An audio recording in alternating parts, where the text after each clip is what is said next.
칼바람이 고급 아파트 단지에 잘 다듬어진 조경수 사이를 매섭게 훑고 지나갔다. 미정은 낡은 외투 깃을 여밀 새도 없이 단지 입구를 향해 정신없이 걷고 있었다. 어깨에 맨 묵직한 카메라 가방이 걸음을 내디딜 때마다 골반을 무겁게 짓눌렀지만 그녀는 그 고통조차 제대로 인지하지 못했다. 불과 1시간 전 그녀의 어머니 경희가 쓰러졌다는 병원에 연락을 받았다. 뇌졸중이었다. 의사의 무거운 목소리가 아직도 귓가에 들러붙어 떨어지지 않았다. 급히 짐을 챙겨 나가려던 미정의 등 뒤로 남편 동현은 거실 소파에 깊숙이 기대 앉은 채 무심한 시선을 던질 뿐이었다. 한성건설의 중간 관리자로 일하며 늘 자신의 사회적 체면과 완벽한 겉모습에만 집착하던 동현은 장모의 생사보다 당장 내일 자신이 결제받아야 할 기획안이 더 중요한 사람처럼 굴었다. 그는 오히려 피곤함이 가득 묻어나는 목소리로 학원 시험을 앞둔 아들 서준이의 성적이 떨어지면 당신 책임이라며 날선 핀잔을 주었다. 미정은 그때도 남편의 말에 반박하지 못했다. 프리랜서 다큐멘터리 사진작가라는 직업은 그녀의 영혼을 채워주었지만 가계부에는 푼돈밖에 가져다 주지 못했기 때문이다. 그녀는 늘 남편에게 빚을 진 사람처럼 조아리고 가족의 그림자 속에 자신의 자리를 끼워 맞추며 살아왔다. 서둘러 아파트를 빠져나와 택시 정류장으로 향하던 미정은 문득 걸음을 멈추었다. 그녀의 심장이 철렁 내려앉았다. 병원비를 충당하려면 당장 내일 예정된 외주 촬영을 무사히 마쳐야만 했는데 가장 중요한 망원 렌즈를 식탁 위에 두고 온 것이다. 값비싼 렌즈를 잃어버리거나 망가뜨리기라도 하면 지금의 그녀로서는 감당할 길이 없었다. 그녀는 마른 세수를 하며 다시 자신이 살고 있는 동을 향해 발길을 돌렸다.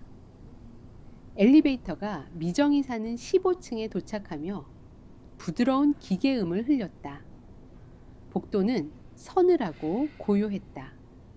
미정은 익숙하게 자신이 사는 호수 앞에 서서 도어록의 숫자 패드에 손을 뻗었다.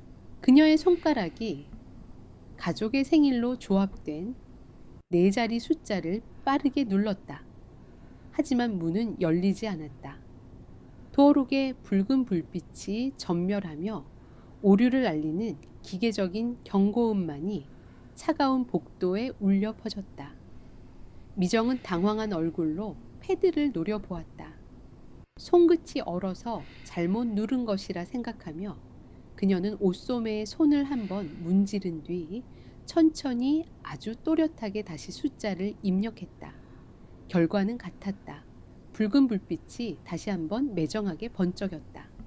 비밀번호가 틀렸다는 명백한 신호였다. 그녀의 미간이 좁혀졌다. 오류가 낯설 리 없었다. 미정은 굳게 닫힌 묵직한 철문을 한참 동안 응시하다가 손잡이를 움켜쥐고 아래로 강하게 당겼다. 문은 마치 거대한 바위처럼 꼼짝도 하지 않았다. 그 순간이었다. 두꺼운 철문 너머로 낯선 기척이 새어나왔다. 처음에는 잘못 들은 것이라 생각했다. 하지만 이내 그것이 무엇인지 명확해졌다. 남자의 깊고 편안한 웃음소리였다. 언제나 피곤함과 짜증이 섞여 있던 동현의 목소리가 아니었다. 그것은 마치 어깨를 짓누르던 무거운 짐을 모두 벗어던진 사람처럼 한없이 가볍고 즐거운 웃음이었다. 미정의 숨이 턱 끝에서 멎었다. 손잡이를 쥔 그녀의 소나귀에 땀이 배어났다. 그녀는 숨소리조차 내지 않으려 애쓰며 문에 조심스럽게 귀를 가져다 대었다. 동현의 웃음소리 뒤로 누군가의 목소리가 이어졌다. 여자의 목소리였다. 미정은 그 목소리의 주인을 단번에 알아차릴 수 있었다. 같은 아파트 단지에 살며 가끔 엘리베이터에서 마주치면 특유의 세련된 미소로 인사를 건네던 프리랜서 아트 큐레이터 수진이었다. 완벽한 머리, 손질과 값비싼 향수 냄새를 풍기며 늘 남편 동현을 동경 어린 시선으로 바라보던 여자. 수진의 나긋나긋하고 애교 섞인 목소리가 문을 넘어 미정의 귓바퀴를 파고들었다.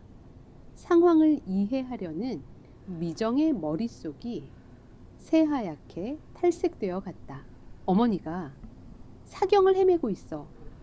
아내가 눈물을 머금고 집을 나선 지 채 1시간도 지나지 않았다. 그런데 남편은 비밀번호를 바꾸고 아내의 공간에 다른 여자를 들인 채 웃고 있었다. 미정의 주머니 속에서 휴대전화가 짧게 진동했다. 그녀는 얼어붙은 손을 주머니에 넣어 화면을 확인했다. 발신자는 동현이었다. 문자를 확인하는 그녀의 눈동자가 파도처럼 심하게 요동쳤다. 화면 속에는 바뀐 새 도어록의 사진 한 장과 함께 짧고 서늘한 문장들이 적혀 있었다. 다시는 돌아올 생각하지 마. 비밀번호는 바꿨어. 넌 언제나 내 이름과 내 돈에 기생해 사는 거머리 같은 여자였지. 이제 그 잘난 카메라나 끌어안고 내 어머니 병실에서 평생 살아. 우리 집에 내 자리는 이제 없어. 기생충, 거머리. 미정은 눈을 질끈 감았다. 가슴 깊은 곳에서부터 뜨겁고 날카로운 파편들이 역류하며 식도를 찢어발기는 듯한 고통이 밀려왔다. 그녀는 무너져 내리는 다리를 간신히 지탱하며 벽에 등을 기대었다. 남편은 처음부터 그녀가 집을 비우기만을 기다렸던 것이다. 그녀가 10년이 넘는 세월 동안 매일같이 바닥을 닦고 가족의 식사를 준비하며 지켜왔던 이 견고한 성은 사실 그녀를 가두고 있던 감옥이자 언제든 그녀를 내쫓을 수 있는 남편의 전리품에 불과했다. 분노와 배신감이 그녀의 전신을 핏빛으로 물들였다. 당장이라도 문을 부수고 들어가 두 사람의 얼굴에 침을 뱉고 싶었다.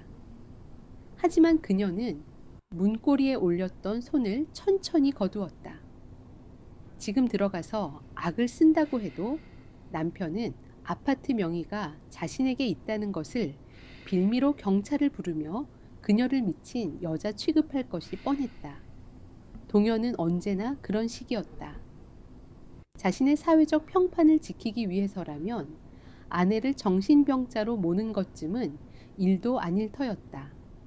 미정은 입술을 꽉 깨물어 흐르는 눈물을 삼켰다. 피비린내가 입안에 맴돌았다. 발길을 돌려야 했다. 지금 그녀가 가야 할 곳은 다른 여자의 웃음소리가 새어나오는 이 집이 아니라 차가운 중환자실에 누워있는 어머니의 곁이었다. 다시 엘리베이터를 타고 1층 로비로 내려온 미정은 아파트 단지를 빠져나오며 차가운 벤치에 잠시 주저앉았다. 하늘에서는 진눈개비가 흩날리기 시작했다.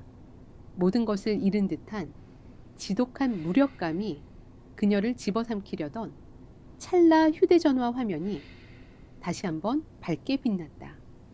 이번에는 아들 서준이었다. 미정의 얼굴에 한 줄기 안도감이 스쳤다.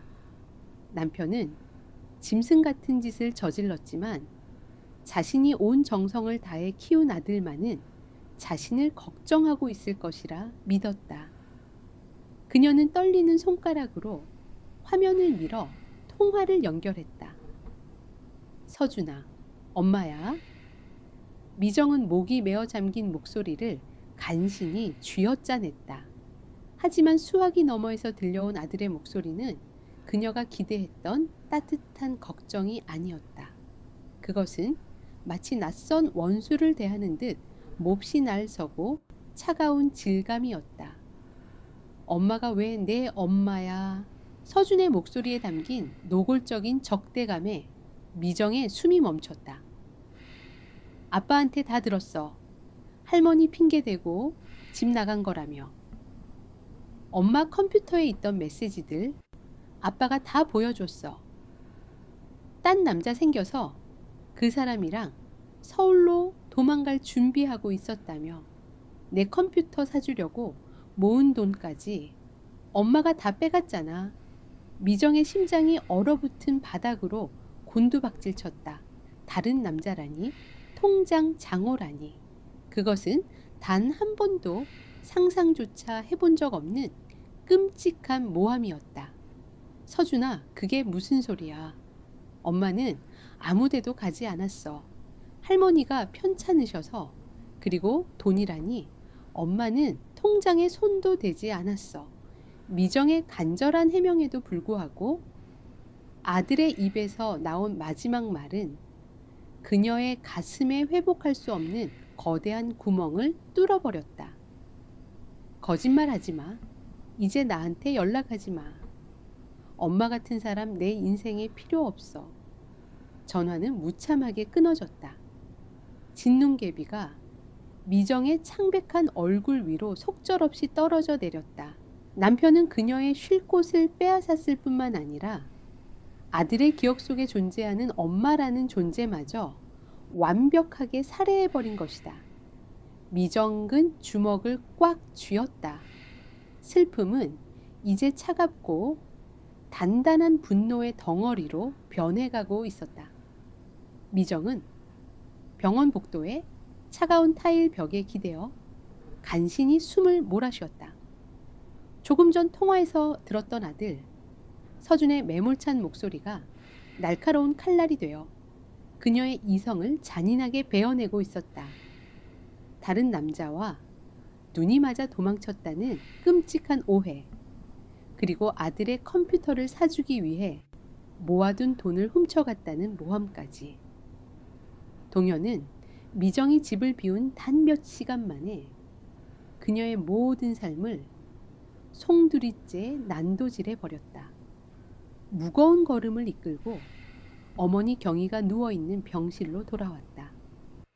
6인실 병실 안은 짙은 소독약 냄새와 무거운 침묵만이 가득했다. 뇌졸중으로 쓰러진 경희는 산소 마스크를 쓴 채 미동조차 하지 않았다. 미정은 창백하게 굳어버린 어머니의 곁에 놓인 좁고 딱딱한 보호자용간이 침대에 주저앉았다. 남편에게 버림받고 아들에게조차 저주받은 자신의 처지가 너무도 비참했다. 미정은 어머니의 앙상한 손을 양손으로 감싸쥐고 이마를 기댄 채 소리 없이 오열했다. 뜨거운 눈물이 어머니의 거친 손등 위로 쉴 새 없이 떨어져 내렸다. 자신이 남편의 사회적 체면을 위해 숨죽여 살아온 지난 10여 년의 세월이 이토록 허망하게 부서질 줄은 꿈에도 몰랐다. 그녀는 진심으로 자신이 동현의 말처럼 아무것도 할 수 없는 무능한 기생충처럼 느껴졌다. 그렇게 한참 동안 절망 속에 빠져있던 순간이었다. 미정의 이마에 닿아있던 경희의 집게 손가락이 미세하게 경련을 일으켰다. 처음에는 이제 자신의 흐느낌 때문에 흔들린 것이라 생각했다. 하지만 이내 경희의 얇고 차가운 손가락이 미정의 손바닥을 분명하게 긁어내렸다. 미정이 붉게 충혈된 눈을 들어 올리며 숨을 멈췄다. 초점이 없이 텅 비어 있던 어머니의 두 눈이 미정을 향해 또렷하게 열려 있었다. 경희는 아직 말을 할 수도 몸을 움직일 수도 없었지만 그 눈빛만큼은 놀랍도록 맑고 강렬했다. 그것은 딸의 처참한 눈물을 지켜봐야만 했던 늙은 어미의 비통함이자 무언가를 간절히 전달하려는 필사적인 의지였다. 경희의 눈동자가 허공을 헤매다 병실 협탁 위로 향했다. 미정의 시선도 자연스럽게 어머니의 눈길을 따라갔다. 그곳에는 미정이 입원 수속을 밟기 위해 잠시 병실을 비웠을 때 두고 나갔던 그녀의 낡은 스마트폰이 놓여 있었다. 경희는 일그러진 입술을 달싹이며 힘겹게 턱을 움직여 휴대전화를 가리켰다. 미정은 영문을 모른 채 자리에서 일어나 휴대전화를 집어들었다. 화면을 켜자 바탕화면에 익숙하지 않은 애플리케이션 창이 열려 있었다. 음성 녹음 앱이었다. 화면 중앙에는 오늘 날짜와 함께 15분 남짓 기록된 새로운 녹음 파일이 하나 생성되어 있었다. 미정은 떨리는 손가락으로 재생 버튼을 눌렀다. 휴대전화 스피커를 통해 약간의 잡음과 함께 병실 특유의 건조한 공기 소리가 흘러나왔다. 그리고 이내 미정의 등줄기를 얼어붙게 만드는 남자의 목소리가 들려왔다.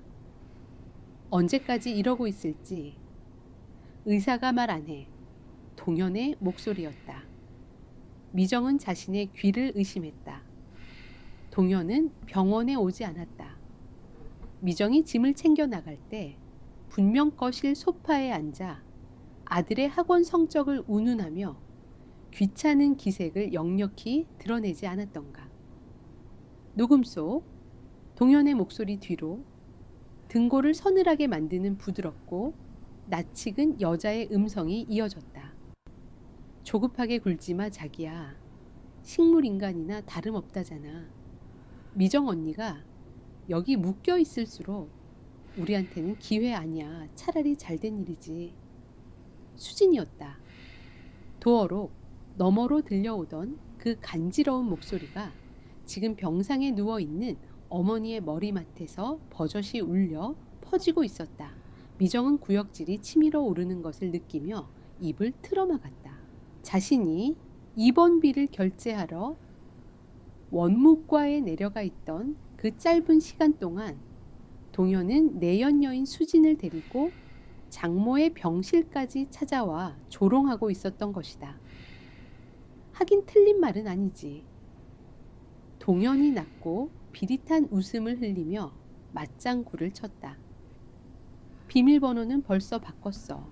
그 여자가 챙겨간 거라곤 다에 떨어진 옷까지 몇 개가 전부야. 당신 화장대랑 옷들은 내일 내가 마저 안방으로 옮겨 놓을게.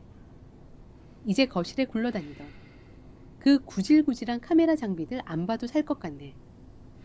수진이 다정하게 동현에게 무언가를 속삭이는 기척이 들렸고 이내 부스럭거리는 소리가 이어졌다. 무언가를 뒤지는 소리였다. 이게 뭐야? 서랍 안에 서류 봉투가 있는데 수진의 호기심, 어린 목소리가 정적을 깼다. 이 노인네가 웬 서류를? 가만 이거 등기권리증이잖아. 재개발구역에 묶여있다던 그 낡은 한옥 부지 문서네. 이걸 왜 병원에까지 끌어안고 왔지? 미정의 눈이 크게 번쩍였다. 그것은 경희가 평생을 바쳐 지켜온 고향 땅의 권리증이었다. 조만간 대규모 상업지구로 재개발이 확정되어 막대한 보상금이 예상되는 노른자위 땅이었다. 자기야, 이거 잘하면 대박 아니야. 노인네가 이대로 못 일어나면 어차피 미정 언니 혼자 상속받을 텐데 그 언니가 지금 제정신이겠어. 수진의 목소리에 노골적인 탐욕이 묻어났다. 알아. 내일 당장 법무사 하는 선배한테 연락해서 위임장부터 가라로 만들어 둬야겠어. 도장만 파면 부부 사이니까 재산 처분하는 건 일도 아니지. 그 땅 팔아서 한성건설 임원들 접대할 자금 만들고 당신 갤러리 낼 자리도 알아보자고. 미정이가 눈치챘을 때는 이미 우리 둘 다 강남에 새 집 차린 후일 거야. 짐승만도 못한 계획을 주고받는 두 사람의 대화에 미정은 전신이 사시나무 떨리듯 떨렸다.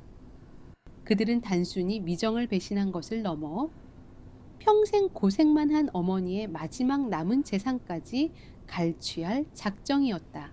하지만 녹음 파일이 미정에게 안겨준 가장 큰 절망은 아직 끝나지 않았다. 수진의 조심스러운 질문이 이어졌다. 그런데 서준이는 어떻게 애가 갑자기 엄마 찾고 난리치면 골치 아파지잖아. 아무리 그래도 자기 엄마인데. 동현의 입에서 길고 여유로운 한숨이 새어나왔다. 그가 내뱉는 한마디 한마디는 미정의 심장을 후벼 파는 도끼가 가득했다. 걱정 마. 내가 다 손써뒀어. 미정이가 거실에 두고 간 노트북에 내가 미리 로그인해서 카카오톡 대화 내용을 싹 다 조작해 놨거든. 있지도 않은 상간남을 만들어서 돈 들고 서울로 야반도주하는 내용으로 꾸며서 서준이한테 보여줬지. 애가 학원용으로 모아둔 통장 비밀번호도 내가 아니까 장어 다 빼서 내 차명 계좌로 옮겼고, 서준이는 지금 지 엄마가 자기 돈 훔쳐서 딴 놈이랑 도망갔다고 굳게 믿고 있어. 동현은 승리감에 도취된 듯 말을 이었다. 그 녀석 자존심이 얼마나 센지 당신도 알지. 이제 제 입으로 먼저 엄마 찾을 일은 평생 없을 거다. 완벽하게 버림받은 건 서준이가 아니라 미정 그 여자야. 스피커 너머로 두 사람의 발소리가 멀어지며 병실 문이 닫히는 소리와 함께 녹음 파일은 끝이 났다. 정적이 내려앉은 병실. 미정은 손에 쥐고 있던 휴대전화를 천천히 무릎 위로 내려놓았다. 눈물은 어느새 차갑게 말라붙어 있었다. 슬픔과 절망 자신을 탓하던 무기력함은 이제 그녀의 피 속에서 완전히 증발해버렸다. 대신 그 자리를 채운 것은 시퍼렇게 날이 선 소름 끼칠 만큼 차분한 분노였다. 그녀는 고개를 돌려 어머니 경희를 바라보았다. 마비된 몸에 갇혀 사위와 내연녀가 자신의 딸을 지옥으로 밀어넣는 끔찍한 계획을 두 귀로 낱낱이 들어야만 했던 어머니. 경희는 그 찢어지는 고통 속에서도 필사적으로 손가락을 움직여 녹음 버튼을 눌렀다. 딸을 지키기 위해 침묵의 목격자가 되어 증거를 남긴 것이다. 미정은 어머니의 손을 다시 한번 굳게 맞잡았다. 조금 전까지의 나약하고 떨리던 손길이 아니었다. 엄마. 미정의 목소리는 서리빨처럼 차갑고 단단했다. 나 이제 안 울어. 이대로 당하고만 있지 않을게. 동현이가 내 삶을 훔쳐갔다면 나는 그 인간의 완벽한 가짜 인생을 뼈대부터 모조리 박살내줄 거야. 병실 창문 너머로 짙은 어둠이 깔리고 있었다. 평생 가족의 그림자 속에 숨어 자신을 지우고 살았던 아내 미정은 죽었다. 오직 잔혹한 진실의 렌즈를 들고 그들의 숨통을 조일 복수자만이 남았을 뿐이다. 병원 문을 나선 미정의 어깨 위로 진눈개비가 섞인 매서운 밤바람이 몰아쳤다. 하늘은 낯빛으로 무겁게 가라앉아 있었고 앙상한 가로수들은 마치 미정의 처지를 비웃듯 음산하게 가지를 흔들어댔다. 손에 쥔 휴대전화 속 녹음 파일은 그녀의 심장을 얼음 송곳으로 난도질하는 듯했다. 평생 가족이라는 울타리 안에서 자신을 지우고 헌신했던 대가가 이토록 끔찍한 배신과 도둑질로 돌아올 줄은 꿈에도 몰랐다. 남편은 그녀의 보금자리를 강탈하고 어머니의 재산을 노리며 가장 사랑하는 아들 서준이의 마음에 씻을 수 없는 증오를 심어 놓았다. 미정은 갈 곳이 없었다. 그녀가 아는 세상은 동현이 지어놓은 견고한 성 안뿐이었다. 이제 그 성문은 굳게 닫혔고 그녀는 완벽하게 버림받은 이방인이 되어버렸다. 신용카드는 이미 동현에 의해 정지된 지 오래였고 지갑에는 당장 하룻밤 묵을 여관비조차 변변치 않았다. 고급 아파트, 단지 근처 공원을 정처 없이 걷던 미정의 발걸음이 무거워졌다. 차가운 벤치에 주저앉은 그녀는 무릎에 얼굴을 묻었다. 이대로 얼어 죽거나 아니면 모든 것을 포기하고 병원으로 돌아가 어머니 옆에 엎드려 우는 것 외에 자신이 할 수 있는 일이 무엇인지 알 수 없었다. 그때였다. 어둠 속에서 낡은 트럭 한 대가 거친 엔진 소리를 내며 다가오더니 미정의 앞을 가로막았다. 헤드라이트 불빛이 눈이 부실 정도로 미정의 얼굴을 찌르자 그녀는 반사적으로 팔을 들어 눈을 가렸다. 거칠게 열린 트럭 문에서 한 남자가 둔탁한 발걸음으로 내렸다. 두꺼운 작업복 점퍼에 낡은 워커를 신은 굳은 살이 박인 커다란 체구의 사내. 동현의 아버지이자 미정의 시아버지인 종수였다. 은퇴한 중장비 기사인 종수는 아들 동현과는 달라도 너무 달랐다. 화려한 양복과 번지르르한 말솜씨로 자신을 포장하는 데 혈안이 된 아들과 달리 종수는 묵묵히 땀 흘려 일하는 정직함을 최고의 가치로 여기는 사람이었다. 동현은 자신의 천박한 과거를 부끄러워하며 아버지를 노골적으로 무시하고 멀리했지만 종수는 언제나 한결같이 조용하고 엄격한 눈으로 아들의 위선을 지켜봐 왔다. 종수는 말없이 미정의 앞에 멈춰섰다. 며느리의 처참한 꼴을 내려다보는 그의 굵게 펜 주름 사이로 복잡한 감정이 스쳐 지나갔다. 종수의 손에는 미정이 그토록 애타게 찾았던 것일 한 구석에 밀려나 있던 그녀의 낡은 카메라 가방과 장비들이 들려 있었다. 타라. 종수의 목소리는 쇳덩이처럼 무겁고 거칠었지만 그 안에는 묘하게 흔들리지 않는 단단함이 서려 있었다. 미정은 놀란 눈으로 종수와 그가 든 카메라 가방을 번갈아 보았다. 아버님, 이건 어떻게 해?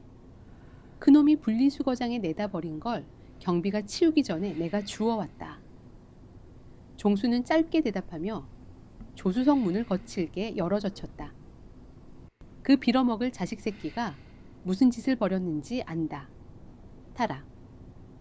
길바닥에서 얼어 죽을 작정 아니면 미정은 얼어붙은 몸을 이끌고 조수석에 올랐다. 차 안에는 오래된 가죽 냄새와 매캐한 담배 냄새가 배어 있었다. 종수는 미정의 카메라 가방을 뒷좌석에 조심스럽게 내려놓고는 묵묵히 시동을 걸었다. 차창 밖으로 익숙한 번화가의 불빛들이 멀어지며 트럭은 도시 외곽에 인적 드문 언덕길로 접어들었다. 덜컹거리는 차체 안에서 미정은 멍하니 어둠이 짙게 깔린 창밖만 응시했다. 차 안에 흐르는 무거운 침묵을 먼저 깬 것은 종수였다. 그놈은 처음부터 지 애미를 닮아 허영심만 가득 찼어. 내가 땀 흘려번 돈으로 대학까지 가르쳐놨더니 이제는 제 껍데기 포장하는 데 미쳐서 사람 구실도 못하는 괴물이 됐지. 종수의 거친 손이 운전대를 꽉 움켜쥐었다. 네가 병원에 가자마자 그 여우 같은 년을 집에 들이고 뻔뻔하게 동네 사람들한테는 네가 바람나서 야반도주했다고 떠벌리고 다니더구나. 지 애미도 며느리 쫓아내고 돈 많은 여자 들어왔다고 동네방네 자랑이나 하고 앉았고 미정은 입술을 질끈 깨물었다. 시어머니 미숙은 늘 가난한 프리랜서인 미정을 탐탁지 않게 여겼고 수진의 세련된 겉모습과 재력을 노골적으로 탐내던 사람이었다. 미숙이 동현의 불륜을 말리기는커녕 쌍수를 들고 환영하고 있다는 사실은 미정의 마음을 더욱 갈기갈기 찢어놓았다. 하지만 아버님, 서준이가 저를 미정의 목소리가 결국 형편없이 떨리고 말았다. 동현 씨가 서준이 통장 돈을 다 빼돌려 놓고 제 컴퓨터에 가짜 대화 기록을 만들어서 제가 다른 남자랑 도망갔다고 믿게 만들었어요. 서준이가 저더러 엄마 같은 사람 필요 없다고 했어요. 저를 쓰레기 취급하면서 종수는 묵묵히 앞만 보며 엑셀을 밟았다. 애 아빠라는 놈이 제 자식 마음까지 지저분한 거짓말에 팔아넘겼단 말이냐. 종수의 턱관절이 부서질 듯 팽팽하게 솟아올랐다. 트럭은 이내 구도심 끝자락에 위치한 근방이라도 허물어질 듯 낡고 새으산한 상가 건물 앞에서 멈춰섰다. 종수는 트럭에서 내려 뒷좌석에 카메라 가방을 챙겨 들고 앞장섰다. 계단은 가파르고 좁았고 오래된 시멘트 냄새와 냉기가 가득했다. 종수가 멈춰 선 곳은 건물 꼭대기 불도 제대로 들어오지 않는 낡은 옥탑방 앞이었다. 그는 녹슨 열쇠에 꾸러미를 꺼내 문을 열었다. 방 안은 얼음장처럼 차가웠다. 변변한 가구 하나 없이 먼지가 뽀얗게 내려앉은 텅 빈 공간이었다.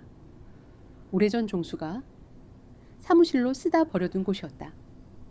당분간 여기서 지내라. 종수가 카메라 가방을 방 한가운데 툭 내려놓았다. 미정은 차갑고 황량한 방 안을 둘러보았다.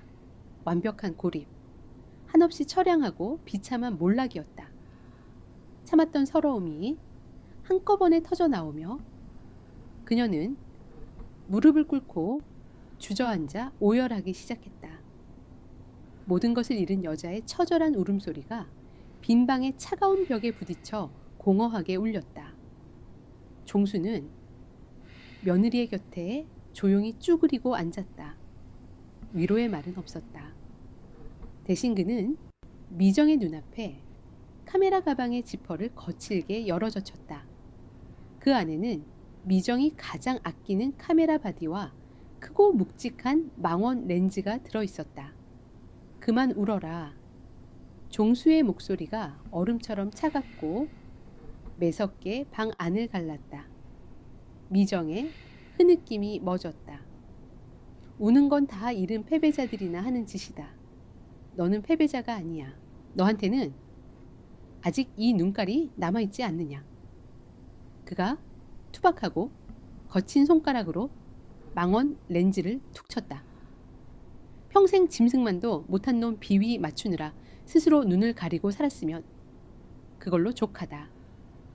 이제부턴 이 렌즈로 똑똑히 봐라. 내 삶을 시궁창에 처박은 그 쓰레기들이 무슨 짓을 벌이며 살고 있는지 내 눈으로 똑바로 지켜보고 하나도 빠짐없이 까발려. 종수의 말이 미정의 심장에 정통으로 날아와 꽂혔다. 진실을 밝히고 싶으면 방구석에 앉아 질질 짜는 짓거리부터 집어치워라. 증거를 모아. 내 손으로 직접 그놈들 목을 조를 증거를 만들어.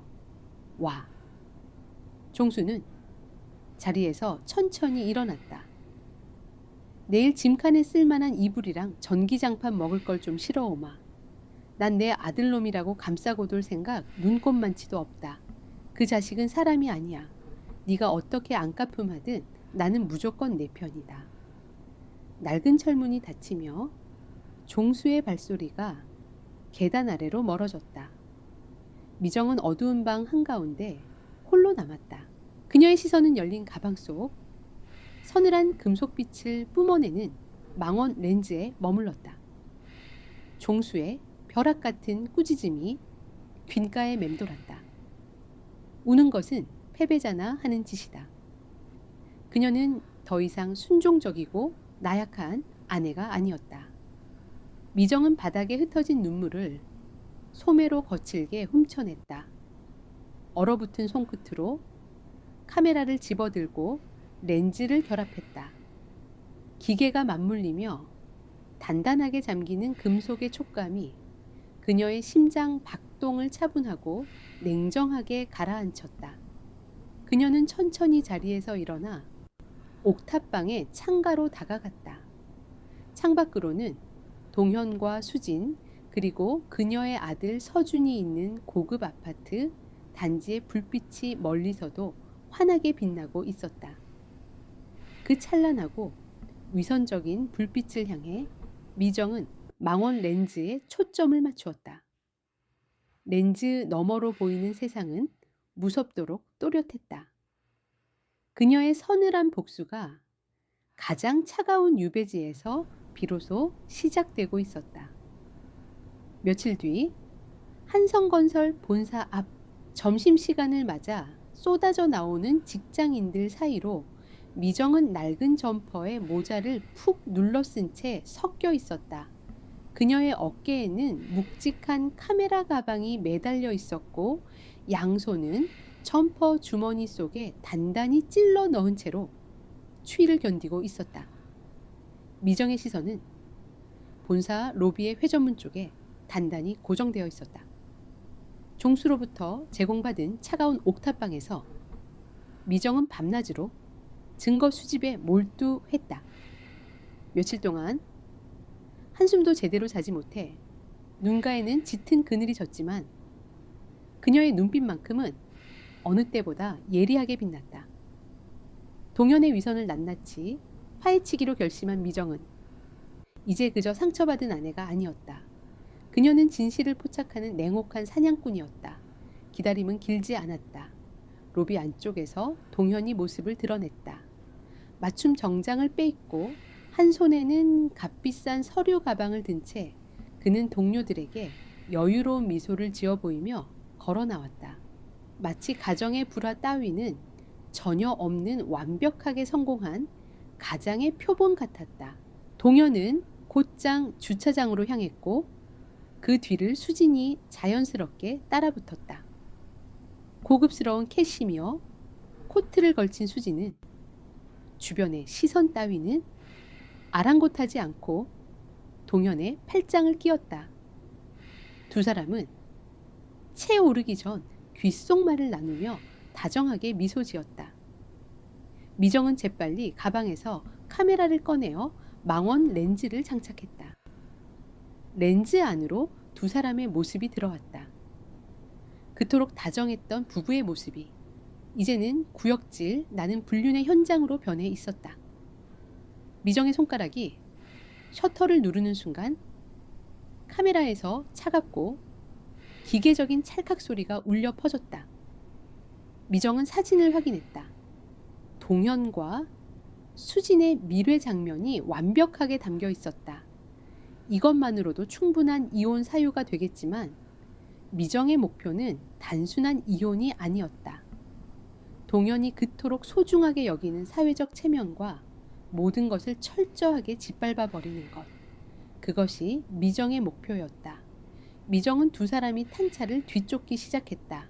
택시를 타고 적당한 거리를 유지하며 따라간 곳은 한성건설이 시공 중인 최고급 아파트 신축 현장이었다.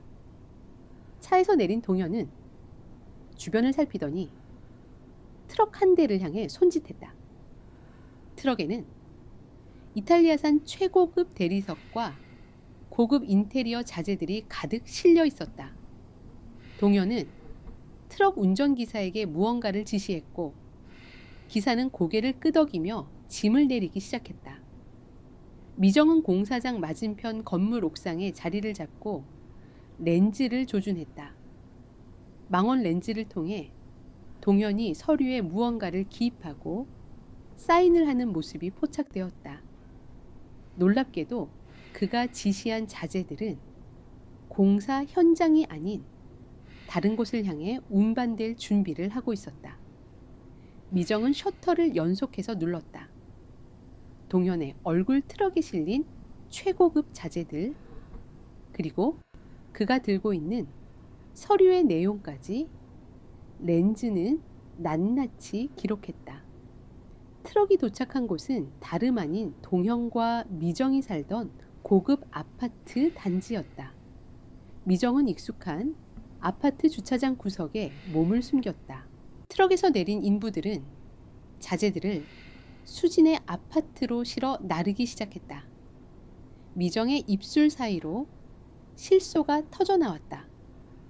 동현은 회사 공사 현장에 쓰여야 할 최고급 자재들을 빼돌려 내연 여인 수진의 집을 리모델링하는 데 쓰고 있었던 것이다. 이로써 동현은 불륜뿐만 아니라 회사 자금 횡령이라는 범죄까지 저지른 셈이었다. 미정은 횡령에 결정적 증거가 될 사진들을 남김없이 카메라에 담았다. 증거 수집을 마친 미정은 서둘러 자리를 뜨려 했다. 하지만 그녀의 시선은 아파트 단지 입구에서 멈춰섰다. 고급 학원버스가 단지 앞에 멈춰섰고 무거운 가방을 맨 학생들이 쏟아져 내렸다. 그 무리 속에서 낯익은 얼굴이 보였다. 서준이었다. 며칠 사이 부쩍 헬쑥해진 서준의 얼굴은 시험 스트레스와 부모의 불화로 인한 피로감이 역력했다. 미정의 심장이 무너져 내리는 듯 했다.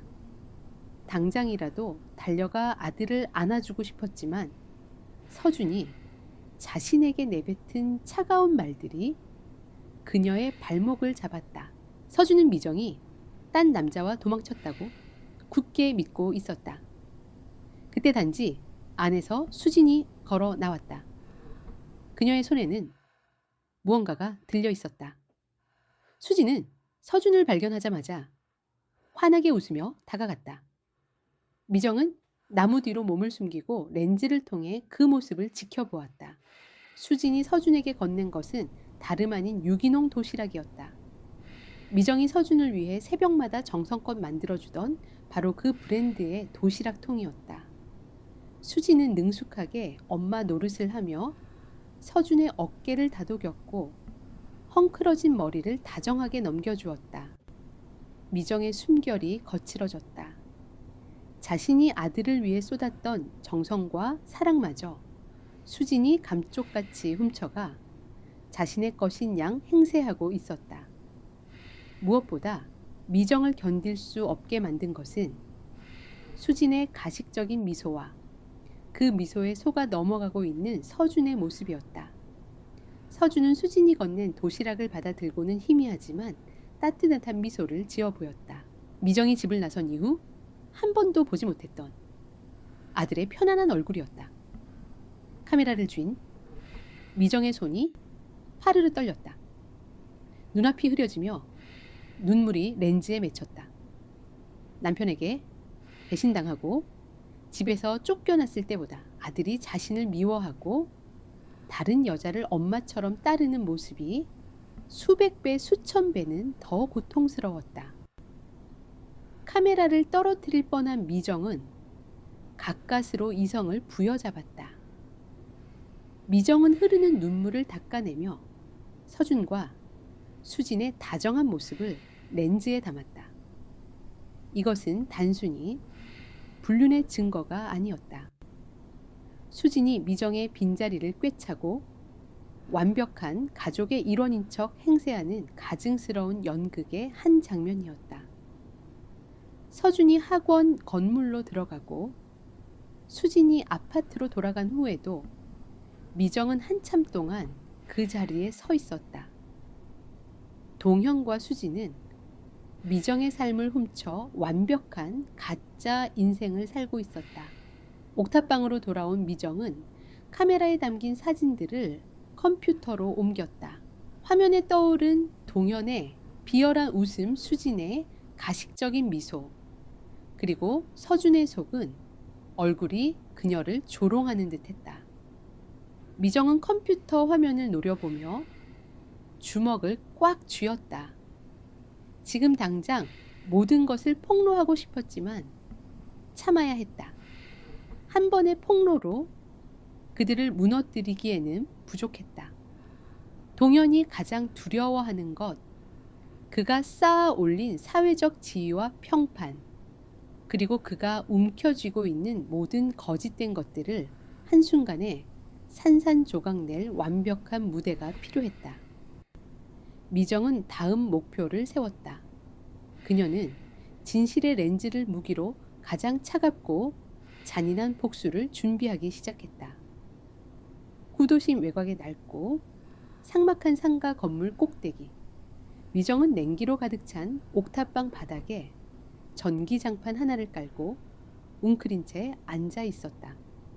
그녀의 눈앞에는 노트북 화면이 창백한 빛을 뿜어내고 있었고, 화면 가득 동현과 수진이 다정하게 팔짱을 끼고 걷는 사진, 그리고 공사 현장에서 한성건설의 최고급 건축 자재를 빼돌리는 동현의 모습이 띄워져 있었다. 며칠째 제대로 된 식사조차 하지 못한 미정의 뺨은 푹 파였고 입술은 튼 채로 메말라 있었다. 하지만 화면을 응시하는 그녀의 눈동자만큼은 맹수처럼 번뜩였다. 그녀는 종수가 가져다준 거친 이불을 어깨에 두른 채 마우스 휠을 돌리며 동현의 범죄와 불륜 증거들을 폴더별로 날카롭게 분류하고 있었다. 그때 무거운 침묵이 내려앉은 옥탑방 밖에서 무언가 무거운 것이 낡은 철제 계단을 밟고 올라오는 소리가 들렸다. 미정의 손이 마우스 위에서 굳어버렸다. 종수가 올 시간은 아니었다. 발소리는 조심스러우면서도 끈질기게 위를 향해 다가오더니 이내 옥탑방의 녹슨 철문 앞에서 멎었다. 미정은 숨을 죽인 채 문을 노려보았다. 문고리가 천천히 돌아가려다 잠겨있는 것을 확인하고 멈칫하더니 이내 두꺼운 철문을 두드리는 소리가 울렸다. 여보, 미정가, 나야? 문 좀 열어봐. 동현이었다. 미정의 온몸에 솜털이 곤두서는 듯했다. 동현의 목소리는 병실에서 수진과 시시덕거리던 그 교활하고 비릿한 음성이 아니었다. 마치 깊은 후회와 죄책감에 짓눌린 사람처럼 한없이 낮고 애처로운 톤이었다. 미정은 자리에서 벌떡 일어났다. 그녀는 등 뒤로 노트북 화면을 덮어버린 뒤 문으로 다가가 걸쇠를 푼 다음 아주 조금만 문을 열었다. 문틈 사이로 보인 동현은 평소에 완벽하게 다려진 수트 차림이 아니었다. 구겨진 셔츠에 넥타이는 느슨하게 풀어져 있었고 눈 밑에는 검은 그늘이 짙게 깔려 있었다. 그는 한 손에 제법 묵직해 보이는 검은색 고급 쇼핑백을 들고 서 있었다. 동현은 핏기 없는 미정의 얼굴을 보자마자 고통스러운 표정을 지어 보였다. 당신, 꼴이 이게 뭐야? 아버지가 당신을 이런 창고 같은 곳에 두셨다고? 하, 내가 미친놈이지. 동현이 마른 세수를 하며 자책하듯 고개를 숙였다. 미정은 문을 꽉 잡은 채 차갑게 그를 쏘아 보았다. 여기가 어딘지는 어떻게 알고 왔어? 내 어머니 병실에서. 그 여자랑 시시덕거리더니 이제는 여기까지 찾아와서 내 목이라도 조를 작정이야. 동현의 눈동자가 크게 흔들렸다. 그는 몹시 당황한 듯 말을 더듬었다. 아, 아니야. 오해하지 마, 미정아. 내가 다 잘못했어. 내가 잠시 미쳤었나 봐. 동현은 쇼핑백을 든 손을 바들바들 떨며 옥탑방 안으로 한 걸음 들어서려 했다. 미정이 문을 닫으려 하자 그가 다급하게 문틈으로 자신의 어깨를 밀어 넣었다. 내 말 좀 들어봐. 한성건설 임원 승진 심사 때문에 내가 요새 얼마나 스트레스를 받았는지 당신도 알잖아.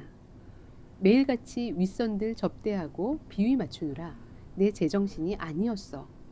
그런 와중에 장모님까지 쓰러지시고 서준이 성적은 떨어지고 내가 감당하기엔 너무 벅차서 핑계 삼아 당신한테 화풀이한 거야.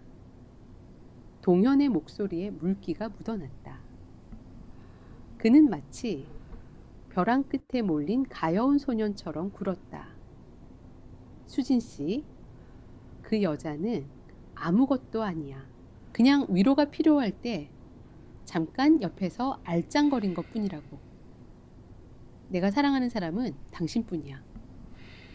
내가 당신을 쫓아낸 게 아니라 당신이 홧김에 나간 거라고 생각해서 너무 서운했어. 뻔뻔한 거짓말이었다.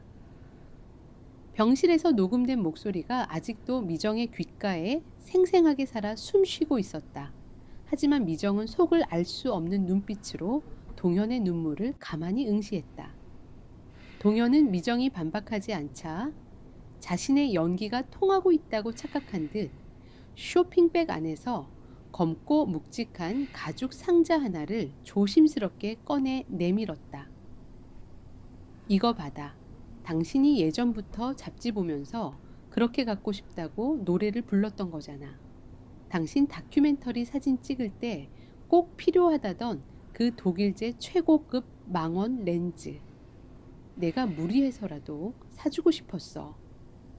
상자의 뚜껑이 열리자 안에는 완벽하게 세공된 묵직하고 눈부신 렌즈가 들어있었다. 미정이 지난 몇 년간 가족의 생계를 위해 그리고 동현의 체면을 위해 차마 사달라는 말도 꺼내지 못한 채 마음속으로만 품어왔던 1,000만 원을 호가하는 최고급 장비였다. 동현은 부드럽고 다정한 눈빛으로 미정을 바라보았다. 이거 받고 내 진심을 좀 알아줘. 내가 당신 사진 찍는 거 무시한 적 없어. 미정아, 나한테 시간을 조금만 줘. 내가 수진이 문제도 완벽하게 정리하고 서준이 마음도 잘 달래서 당신이 돌아올 수 있게 집안 분위기 다 만들어 놓을게. 당신은 여기서 조금만 쉬고 있어. 순간 미정의 가슴 한 구석이 덜컥 내려앉았다. 그토록 잔인하게 버림받았음에도 불구하고 눈앞에서 눈물을 글썽이며 화해를 청하는 남편의 모습과 꿈에 그리던 카메라 렌즈 앞에서 그녀의 마음은 아주 잠시 흔들렸다. 동현이 진심으로 뉘우치고 있는 것은 아닐까. 어쩌면 모든 것이 제자리로 돌아갈 수 있지 않을까. 미정은 떨리는 손을 뻗어 조심스럽게 렌즈를 쓰다듬었다. 차가운 금속의 감촉이 그녀의 손끝을 타고 전해졌다. 동현은 안도의 한숨을 내쉬며 미정의 어깨를 가볍게 감싸 안으려 했다. 고마워. 역시 당신밖에 없어. 며칠만, 아주 며칠만 기다려줘. 내가 다 알아서 할게. 동현이 돌아간 후 옥탑방에는 다시 무거운 정적이 내려앉았다. 미정은 렌즈가 담긴 상자를 멍하니 내려다보고 있었다. 그때 그녀가 방 한구석에 충전기를 꽂아두었던 낡은 태블릿 PC의 화면이 짧게 켜지며 알림음이 울렸다. 동현과 예전에 함께 사용하다가 지금은 방치해둔 공유 클라우드 계정의 알림이었다. 미정은 무거운 걸음을 옮겨 태블릿의 화면을 확인했다. 그것은 동현이 사용한 신용카드의 전자 영수증 내역이었다. 미정의 눈동자가 영수증의 결제 금액과 구매처를 확인하는 순간 그녀의 얼굴에서 핏기가 완전히 가셨다.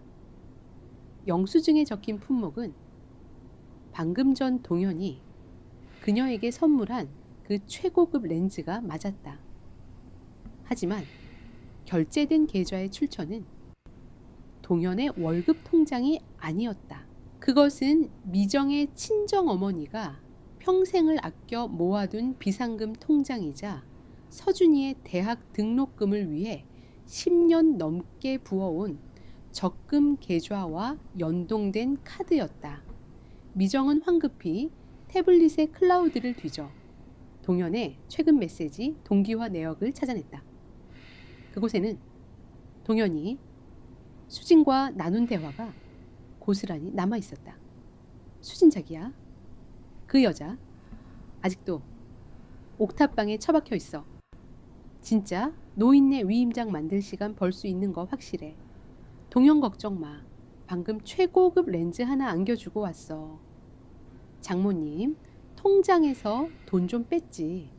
그거 쥐어주니까 아주 감동해서 눈물까지 글썽이더라. 며칠만 얌전히 있으라고 했으니까. 그 사이에 도장 파서 재개발 부지 문서 넘기고 서준이 데리고 이사 가면 끝이야. 미정의 손에서 태블릿이 바닥으로 툭 떨어졌다. 구역질이 치밀어 올랐다. 동현은 자신의 잘못을 뉘우치기는커녕 미정이 어머니의 재개발 부지 문서를 챙겨볼 틈을 주지 않기 위해 철저히 그녀를 기만하고 있었다. 심지어 그 선물을 사는 데 쓰인 돈조차 미정의 친정 어머니와 아들의 피 같은 돈이었다. 그가 내민 화해의 손길은 사랑이 아니었다. 완벽하게 계획된 독이 든 사과였다. 미정이 그 달콤한 거짓말에 속아 옥탑방에서 얌전히 렌즈나 닦고 있는 동안 그는 어머니의 땅을 팔아넘기고 그녀의 삶을 완전히 끝장낼 작정이었던 것이다. 미정은 바닥에 놓인 고급 렌즈를 서늘한 눈으로 내려다보았다. 방금 전까지 미세하게 흔들렸던 그녀의 마음은 이제 차갑게 얼어붙어 산산조각이 났다. 동현의 위선은 그녀가 상상했던 것 이상으로 추악하고 악랄했다. 그녀는 천천히 상자를 덮었다. 기다리라고 했지. 미정의 목소리가 텅 빈 옥탑방 안을 낳고 서늘하게 울렸다. 그래, 기다리지 않아. 네가 쳐놓은 그 역겨운 무대가 무너지기 전에 내가 먼저 박살을 내줄 테니까. 그녀는 바닥에 떨어진 태블릿을 주워들고 종수가 남겨준 거친 외투를 다시 꿰입었다. 더 이상 숨어서 증거만 모으고 있을 때가 아니었다. 그녀는 진실의 렌즈를 들고 가장 아픈 곳, 바로 아들 서준이 있는 곳으로 직접 뛰어들 결심을 굳혔다. 잔뜩 찌푸린 하늘에서 굵은 빗방울이 하나둘 떨어지기 시작했다. 미정은 서준이 다니는 사립중학교 정문 앞 커다란 플라타노스 나무 아래 몸을 숨긴 채 서 있었다. 빗방울이 낡은 점퍼, 어깨를 짙게 적시고 있었지만 그녀는 추위를 느낄 새도 없이 교문을 뚫어지게 응시하고 있었다. 그녀의 품속에는 비에 젖지 않도록 비닐로 겹겹이 싼 무언가가 소중하게 안겨 있었다. 어제 동현이 찾아와 건넨 가증스러운 선물과 클라우드에서 발견한 끔찍한 진실은 미정의 마지막 남은 미련마저 완전히 끊어냈다. 동현은 시간을 벌기 위해 미정을 기만했고 그 틈을 타 어머니의 재개발 부지를 팔아넘기려 했다. 그 치밀하고 역겨운 계획 속에서 가장 희생당하고 있는 것은 다름 아닌 아들 서준이었다. 서준은 아버지가 꾸며낸 가짜 카카오톡 대화 내용과 조작된 통장 내역만을 믿고 세상에서 가장 의지해야 할 엄마를 세상에서 가장 끔찍한 여자로 오해하고 있었다. 미정은 결심했다. 동현이 쳐놓은 거짓말에 덫에서 아들을 빼내야만 했다. 어떤 변명이나 설명보다 미정이 서준을 얼마나 사랑하고 아끼는지 보여줄 수 있는 단 하나의 진실이 필요했다. 그것은 미정의 품속에 있는 한 장의 사진이었다. 지난 여름 서준이 출전했던 전국 청소년 조정대회 결승선을 가장 먼저 통과하며 숨을 몰아쉬던 서준의 얼굴에는 그 어느 때보다 환하고 벅찬 환희가 서려 있었다. 미정은 그 찰나의 순간을 자신의 렌즈에 담았고 서준은 그 사진을 무척이나 마음에 들어하며 꼭 인화해달라고 졸랐었다. 미정은 옥탑방에서 밤을 새워 그 사진을 최고급 인화지에 정성껏 뽑아냈다. 사진 속 서준의 미소에는 엄마를 향한 자랑스러움과 사랑이 고스란히 녹아 있었다. 그 어떤 조작된 대화 기록도 이 진실된 순간을 이길 수는 없을 것이라 믿었다. 오후 4시 마침내 하교를 알리는 종소리가 울렸다. 우산을 쓴 학생들이 교문 밖으로 쏟아져 나왔다. 미정은 학생들의 틈바구니 속에서 익숙한 얼굴을 찾아 헤맸다. 이내 교복 마이를 벗어 어깨에 걸치고 무거운 발걸음으로 걸어 나오는 서준의 모습이 보였다. 서준의 곁에는 친구들이 있었지만 녀석은 평소처럼 활기차게 떠들지 않고 바닥만 응시하며 걷고 있었다. 미정의 심장이 거세게 요동쳤다. 그녀는 나무 뒤에서 걸어 나와 빗속을 뚫고 서준을 향해 다가갔다. 서준아, 미정의 목소리가 빗소리를 뚫고 간절하게 울렸다. 서준의 걸음이 멈칫했다. 천천히 고개를 든 서준의 눈동자가 비에 젖은 채 다가오는 미정을 향했다. 순간 서준의 표정이 굳어지며 눈가에 당혹감과 알 수 없는 거부감이 스쳤다. 옆에 있던 친구들이 호기심 어린 눈으로 미정과 서준을 번갈아 보았다. 미정은 친구들의 시선 따위는 아랑곳하지 않고 서준의 앞까지 다가갔다. 떨리는 손으로 품속에서 비닐에 싼 사진을 꺼냈다. 엄마야, 서준아. 널 보러 왔어. 잠깐이면 돼. 엄마가 우리 서준이한테 꼭 주고 싶은 게 있어서. 미정이 사진을 내밀며 간절한 눈빛으로 서준을 바라보았다. 하지만 서준은 미정의 손을 받아들기는커녕 뒷걸음질을 치며 노골적으로 그녀를 피했다. 서준의 턱관절이 파르르 떨리고 있었다. 여기가 어디라고 찾아와요? 서준의 입에서 나온 것은 엄마라는 부름이 아니었다. 그것은 얼음장처럼 차갑고 날선 존댓말이었다. 미정은 만견자실한 표정으로 서준을 바라보았다. 서준아, 왜 그래? 엄마야. 아빠가 내게 무슨 말을 했는지 다 알아. 하지만 그건 다 거짓말이야. 엄마는 아무 데도 가지 않았어. 다른 사람도 없어. 내 돈도 훔치지 않았어. 제발 엄마 말 좀 들어줘. 거짓말하지 마요. 서준이 갑자기 소리쳤다. 주변을 지나던 학생들의 시선이 일제히 두 사람을 향했다. 서준의 뺨이 수치심과 분노로 붉게 달아올랐다. 내가 내 눈으로 다 봤어. 엄마 컴퓨터에 있던 메시지들, 내가 쓸 컴퓨터 사준다고 모아둔 통장에서 돈 싹 다 빼간 내역서 아빠가 다 보여줬다고요. 나랑 아빠 버리고 그 남자랑 서울로 도망갈 거라고 쓴 거 내가 다 봤어. 서준의 눈에 맺힌 눈물이 빗물과 섞여 뺨을 타고 흘러내렸다. 미정의 가슴이 찢어질 듯 아팠다. 동현은 아들의 가장 취약한 부분을 건드려 완벽하게 세뇌시켰다. 아니야, 서준아. 그건 아빠가 꾸며낸 거야. 엄마 노트북에 아빠가 몰래. 그만해요. 아빠는 매일 밤 나한테 미안하다고 자기가 못나서 엄마가 떠난 거라고 우는데 엄마는 끝까지 아빠 핑계만 대요. 아빠가 어제 엄마 만나러 갔을 때도 딴 남자 만나러 갈 준비하고 있었으면서 왜 불쌍한 척해요? 서준의 말에 미정은 할 말을 잃었다. 동현은 어제 옥탑방을 찾아온 것조차 서준에게는 거짓으로 꾸며 말했던 것이다. 자신이 미정을 설득하러 갔지만 미정이 끝내 다른 남자를 선택해 가정을 벌였다는 식으로. 미정은 다급한 마음에 사진을 감싸고 있던 비닐을 벗겨냈다. 서준아, 이것 좀 봐. 네가 그렇게 갖고 싶어 하던 조정대회 사진이야. 엄마가 밤새워서 인화했어. 우리 서준이가 이렇게 환하게 웃고 있는데 엄마가 널 어떻게 버려. 넌 엄마 세상의 전부야. 제발 이것만이라도 받아줘. 미정이 애원하며 사진을 서준의 품으로 밀어 넣으려 했다.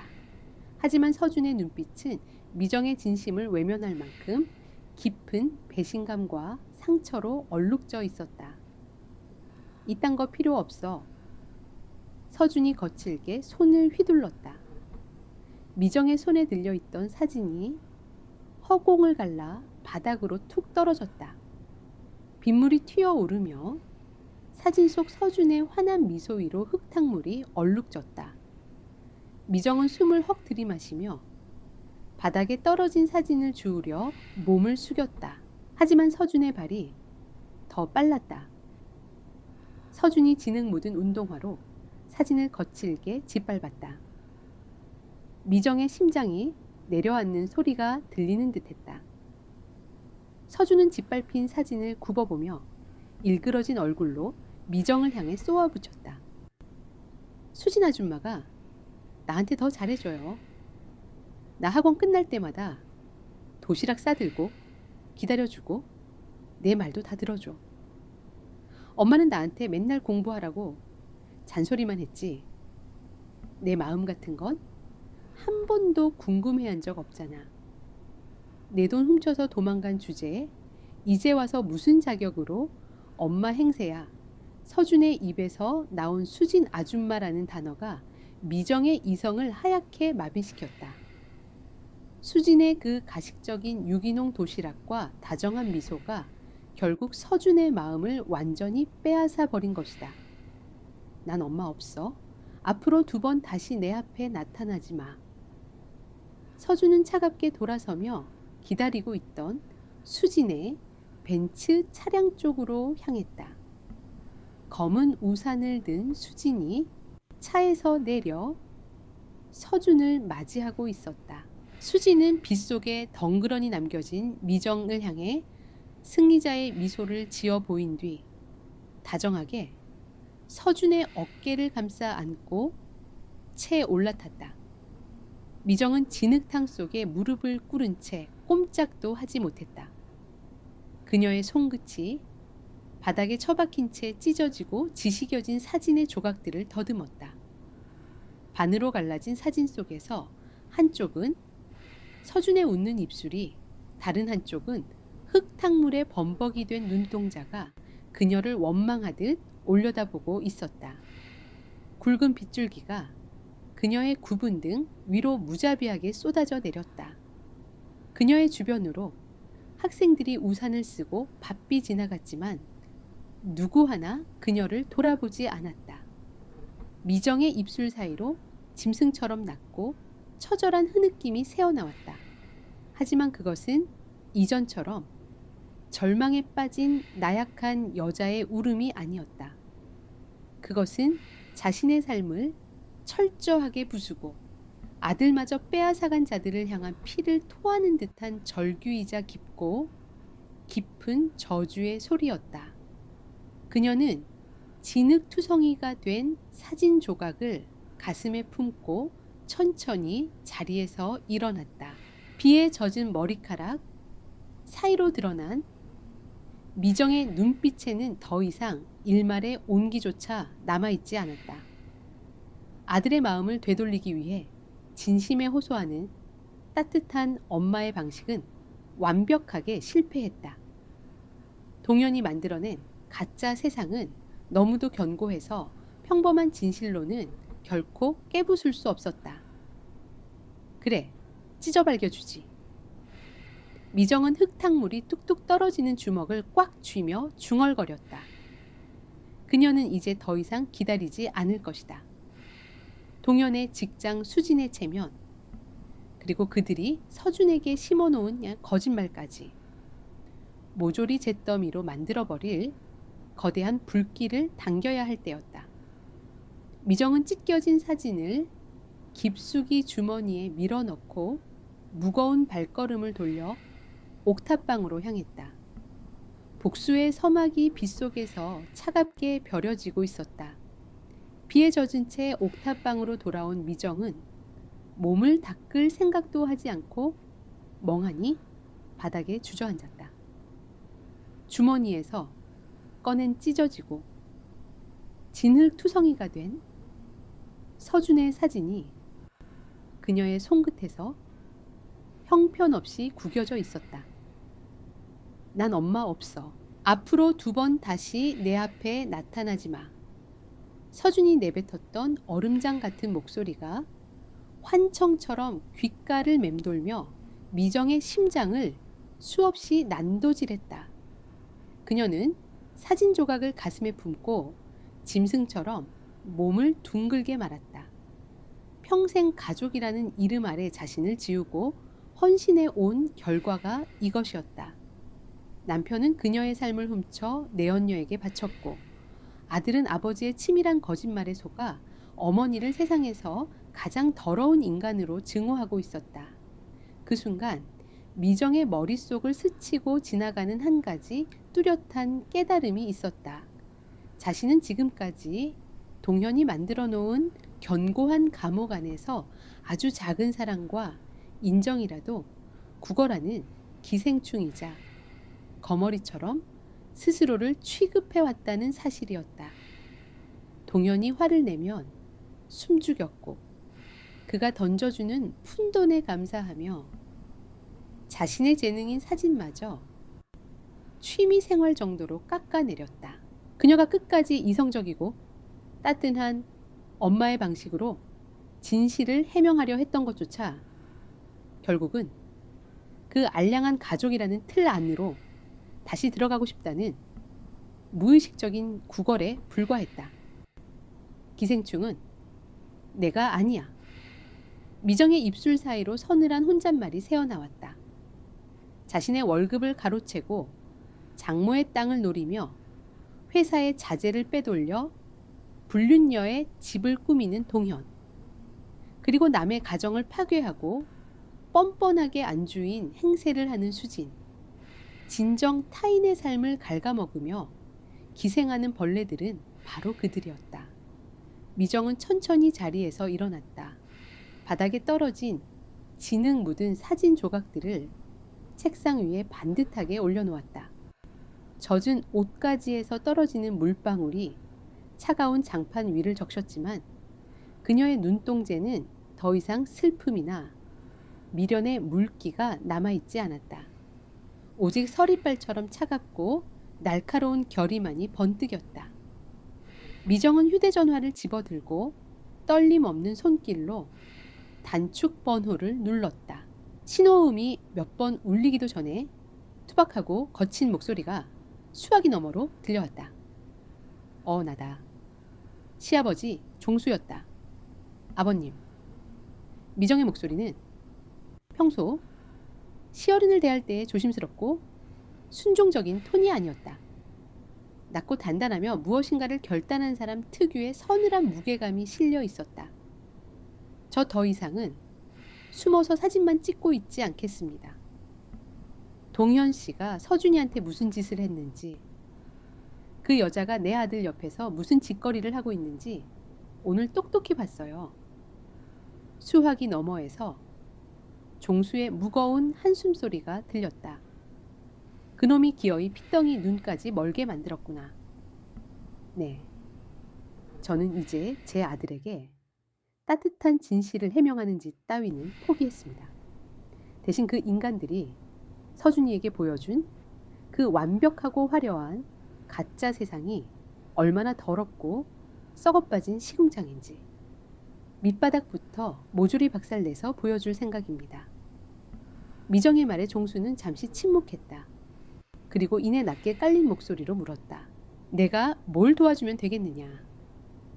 아버님, 제가 그 집에서 합법적으로 아주 당당하게 그 두 사람을 쫓아내고 제 권리를 주장할 수 있는 방법이 필요합니다. 아버님이 예전에 동현 씨 명의로 혹시 그 아파트를 해주셨다고 들었어요. 제가 경찰을 부른다 해도 명의자가 동현 씨라면 저는 주거 침입으로 몰릴 겁니다. 확실한 무기가 필요해요. 종수의 입에서 짧은 헛웃음이 터져 나왔다.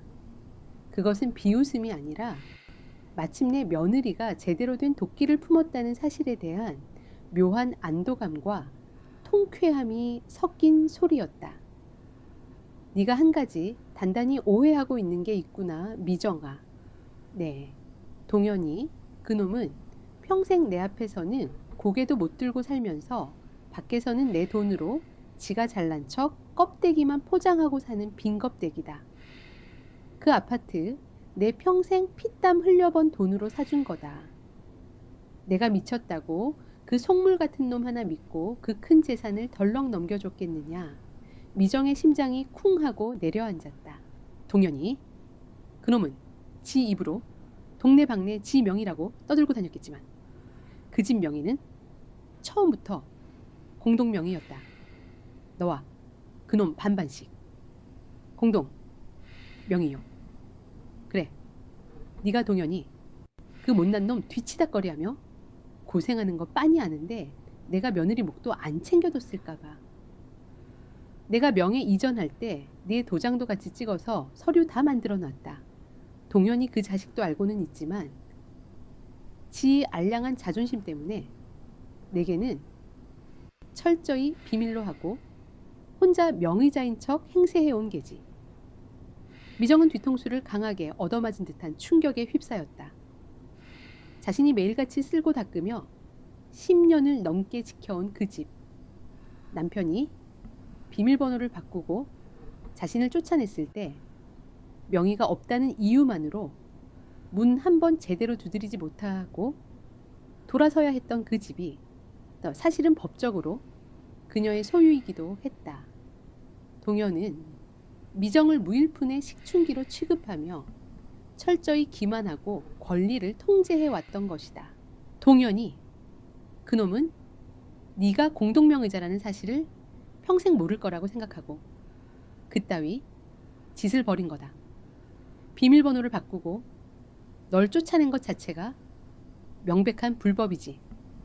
종수의 목소리가 천둥처럼 무겁게 가라앉았다. 내가 지금 당장 서류 챙겨서 그 아파트로 가마. 오늘 밤 그 가증스러운 연극은 내 손으로 끝장내 주마. 통화가 끊겼다. 미정은 휴대전화를 꽉 쥐었다. 전신을 타고 뜨거운 전율이 흐르기 시작했다. 두려움이나 슬픔 따위는 먼지처럼 사라진 지 오래였다. 그녀는 젖은 옷을 벗어 던지고 옷장 구석에 처박혀 있던 가장 어둡고 단정한 검은색 코트를 꺼내 입었다. 얼굴에 묻은 진흙을 찬물로 거칠게 씻어내고 핏기 없는 입술을 꽉 깨물었다. 거울 속에 비친 미정의 눈동자는 마치 먹이를 낚아채기 직전의 사냥개처럼 형형하게 빛나고 있었다. 그녀는 책상 위에 놓인 카메라를 집어들고 배터리와 메모리 카드를 확인했다. 그리고 종수와의 약속 장소인 자신이 쫓겨났던 그 고급 아파트 단지를 향해 옥탑방 문을 박차고 나섰다. 밤 9시 화려한 조명이 단지를 밝히는 고급 아파트의 로비는 평온했다. 로비 중앙에 거대한 대리석 기둥 옆에서 투박한 작업복 차림의 종수가 굳은 얼굴로 서 있었다. 그의 손에는 두툼한 서류 봉투가 꽉 쥐어 있었다. 미정이 로비로 들어서자 종수는 말없이 서류 봉투에서 종이 한 장을 꺼내 그녀에게 건넸다. 부동산 등기부 등본. 소유자란에는 미정의 이름이 동현의 이름과 나란히 절반의 지분으로 분명하게 적혀 있었다. 미정의 입꼬리가 비틀리며 서늘한 미소가 번졌다. 준비됐느냐? 종수가 낮게 물었다. 네, 아버님.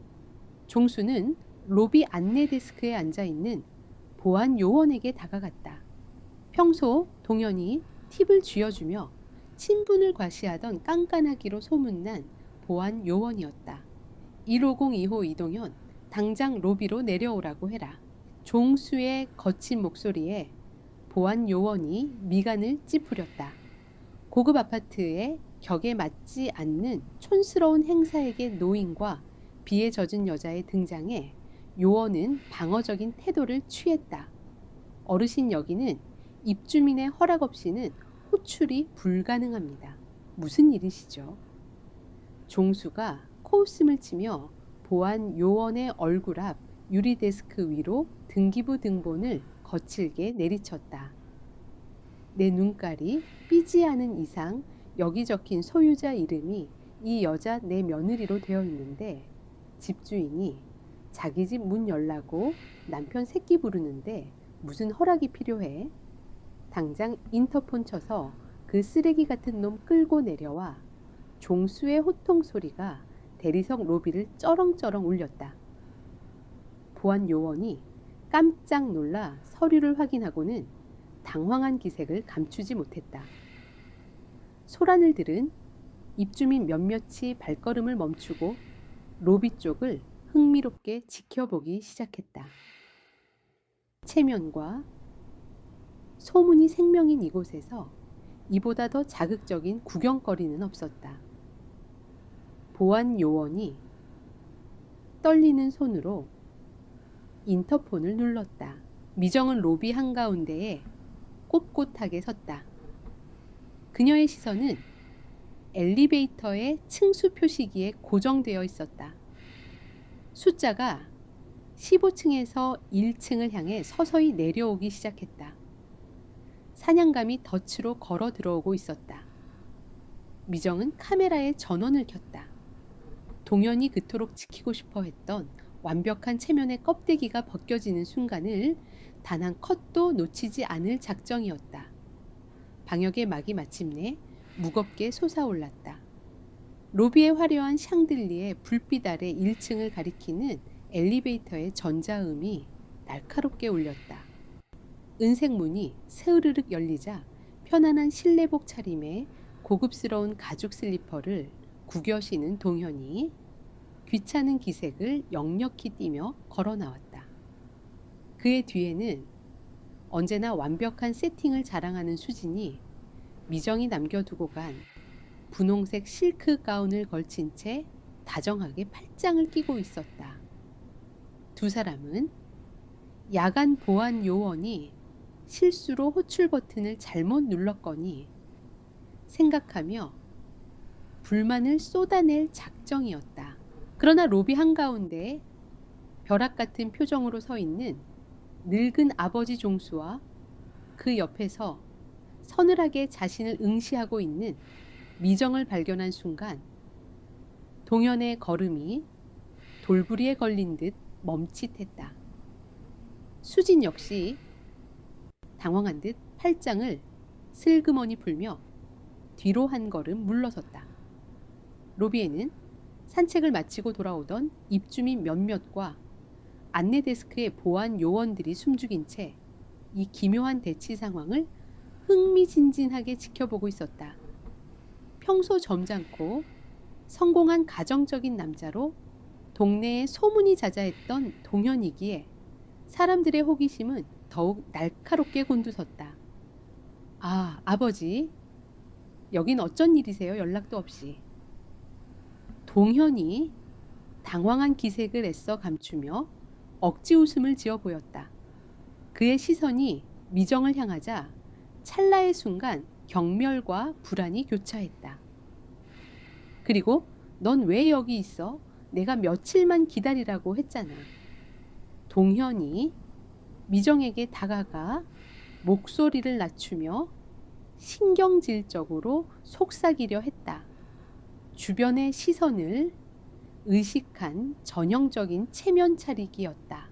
하지만 종수는 동현이 미정에게 닿기 전 거친 손을 뻗어 아들의 멱살을 움켜쥐고 단숨에 로비 중앙으로 끌어당겼다. 우드득 하는 소리와 함께 동현의 실내복 셔츠 단추가 대리석 바닥으로 튕겨나갔다. 아가버지 왜 이러세요? 남들 다 보는데. 동현이 멱살을 잡힌 채 바둥거렸지만 평생 중장비와 씨름하며 다져진 노인의 완력을 이겨낼 재간이 없었다. 남들 다 보는 게 두려운 놈이 조강지처를 길바닥에 내쫓고 딴 년이랑 그 침대에서 뒹굴어 종수의 호통 소리가 대리석 로비를 쩌렁쩌렁 울렸다. 구경하던 입주민들의 입에서 낮은 탄성이 터져 나왔다. 동현의 얼굴이 순식간에 백지장처럼 하얗게 질렸다. 아버지 오해입니다. 저 여자가 먼저 집을 나간 거라고요. 딴 남자랑 눈이 맞아서 도망간 걸 제가 간신히 무마하고 있었는데 동현은 다급하게 변명을 늘어놓으며 주변 사람들의 동정을 사려 애썼다. 그 순간 한쪽에서 시어머니 미숙이 다급한 발걸음으로 로비로 뛰어들어왔다. 소란을 전해 듣고 황급히 같은 단지 내의 노인정에서 달려온 모양이었다. 아이고, 영감탱이 미쳤어. 귀한 아들 체면을 이렇게 동네방네 다 구겨놓을 작정이야. 저 며느리년이 제 발로 나간 건데 왜 우리 아들 잡고 난리야. 미숙은 특유의 앙칼진 목소리로 종수를 뜯어말리며 미정을 향해 삿대질을 해댔다. 수지는 미숙의 등장에 안도한 듯 고상하고 억울한 표정을 지으며 미숙의 등 뒤로 숨어들었다. 미정은 그 가증스러운 연극을 묵묵히 지켜보고 있었다. 그녀의 손에는 여전히 카메라가 쥐어 있었지만 셔터를 누를 필요조차 없었다. 이 처참한 밑바닥이 바로 동현과 시어머니가 그토록 지키고 싶어 했던 진짜 얼굴이었으니까. 종수는 삿대질하는 아내의 손을 거칠게 쳐내고 멱살을 쥔 동현을 바닥으로 패대기 쳤다. 입 닥쳐, 이 무식한 여편네야. 네가 감싸고 도는 이 잘난 아들 논팽이가 자기 장모님 병실에 전연 데리고 가서 낄낄거린 것도 모자라 마누라 명의로 된 집 비밀번호를 제 맘대로 바꾸고 내쫓은 범죄자 새끼야. 미숙이 멈칫했다. 동현은 바닥에 나뒹군 채 덜덜 떨며 종수를 올려다보았다. 종수는 품에서 가져온 부동산 등기부 등본 복사본을 동현의 얼굴 위로 무자비하게 흩뿌렸다. 네가 잘나서 산 아파트 웃기지 마라. 이 집은 내가 평생 피땀 흘려 내 며느리 미정이랑 공동 명의로 해준 집이야. 내깟 놈이 무슨 권리로 공동 소유자인 아내를 쫓아내고 남의 가정을 깬 상간녀를 들여 당장 경찰 불러서 주거침입으로 쳐넣기 전에 짐 싸서 당장 기어나가. 종수의 폭탄 선언에 로비는 찬물을 끼얹은 듯 정적에 휩싸였다. 수군거리던 입주민들의 눈빛이 이제는 동현과 수진을 향해 명백한 경멸과 조소로 바뀌어 꽂히기 시작했다. 점잖은 척하던 동현이 실은 아내의 재산을 가로채고 불륜을 저지른 파렴치한이었다는 사실, 그리고 공동명의인 아파트를 제 것인 양 떠벌리고 다녔다는 부끄러운 진실이 동네 사람들에게 만천에 드러나는 순간이었다. 미숙마저 말문이 막힌 채 흩뿌려진 등기부 등본을 주워들고 멍하니 쳐다보았다. 그녀 역시 이 아파트가 동현의 단독 명의인 줄 철석같이 믿고 며느리 미정을 무일푼 식충기 취급하며 구박해왔던 터였다. 그제야 미정이 천천히 걸음을 옮겨 수진의 앞으로 다가갔다. 미정의 서늘한 기세에 수진은 흠칫 놀라며 뒷걸음질을 쳤다. 수진씨, 남의 남편 훔치는 건 당신 자유지만 남의 집 명의와 물건까지 훔치는 건 도둑질이지. 미정의 목소리는 높거나 격분하지 않았지만 그 속에 담긴 서늘한 경멸이 수진의 뼈를 때렸다. 미정의 시선이 수진이 걸치고 있는 분홍색 실크 가운을 향했다. 그 가운 내가 지난 겨울에 시어머니께 선물 받고 한 번도 안 입은 건데 남의 몸 냄새, 백 물건을 참 비위도 좋게 주워 입었네. 벗어. 수진의 얼굴이 불그락불그락 달아올랐다. 고급 갤러리 큐레이터라며 우아한 척 동네를 활보하던 그녀의 자존심이 구경꾼들 앞에서 갈기갈기 찢어지고 있었다. 이게 무슨 행패야. 내가 누군 줄 알고 동현씨 경찰 안 부르고 뭐해? 수진이 앙칼지게 소리치며 동현에게 매달리려 했다. 하지만 동현은 바닥에 주저앉은 채 넋이 나가 있었다. 당장 내일 한성건설 창립 30주년 기념 연회에서 대대적인 임원 승진 심사 결과를 발표할 예정이었다. 동현은 그 자리에서 완벽한 가정을 꾸린 임원 후보로서 축배를 들 생각뿐이었다. 그런데 하루아침에 동네방네 파렴치한으로 낙인 찍히고 아버지에게 맞고 구르는 꼴을 보였으니 그의 완벽한 커리어와 평판은 이미 끝장난 것이나 다름없었다. 수진 씨. 미정의 눈빛이 칼날처럼 날카로워졌다. 경찰 부르는 건 나야. 공동 소유자인 내 동의 없이 들어온 주거침입자. 당장 여기서 쫓겨날래? 아니면 경찰 손에 끌려가서 동네 망신 더 당할래? 수지는 주변을 둘러보았다. 평소 그녀와 호호거리며 커피를 마시던 아파트 부녀회장과 이웃들이 혐오스러운 벌레를 보듯 그녀를 쳐다보며 수군거리고 있었다. 수지는 굴욕감에 입술을 깨물며 입고 있던 실크 가운을 훌렁 벗어 바닥에 패대기 쳤다. 그리고 벌겋게 달아오른 얼굴로 미정과 동현을 쏘아보더니 로비 밖으로 도망치듯 빠져나갔다. 미숙은 그제야 사태의 심각성을 깨닫고 주저앉은 아들의 팔을 잡고 질질 짜기 시작했다. 동현이 간신히 몸을 일으켜 미정의 바짓가랑이를 붙잡았다. 미정아, 내가 잘못했다. 제발 이러지 마. 내일이 우리 회사 창립 기념 연회야. 거기서 승진 명단 발표난단 말이야. 이런 소문 회사에 들어가면 내 인생 끝장나. 당신도 내가 돈 벌어와야 먹고 살 거 아냐.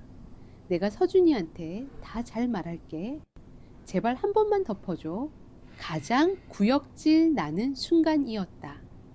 자신이 벼랑 끝에 몰린 상황에서도 아내의 생계까지 들먹이며 협박조로 애원하는 꼴이라니. 미정은 자신의 다리를 붙잡은 동현의 손을 차갑게 쳐냈다. 착각하지 마, 이동현. 미정은 로비가 쩌렁쩌렁 울리도록 또렷하고 담노하게 말했다. 내일부터 당신 돈 따위로 먹고 살 일은 평생 없을 거야. 그리고 체면 승진, 넌 아직 진짜 바닥이 뭔지 구경조차 못했어. 미정은 바닥에 뒹구는 분홍색 가운을 구둣발로 밟고 지나가며 엘리베이터 쪽으로 당당하게 걸어갔다.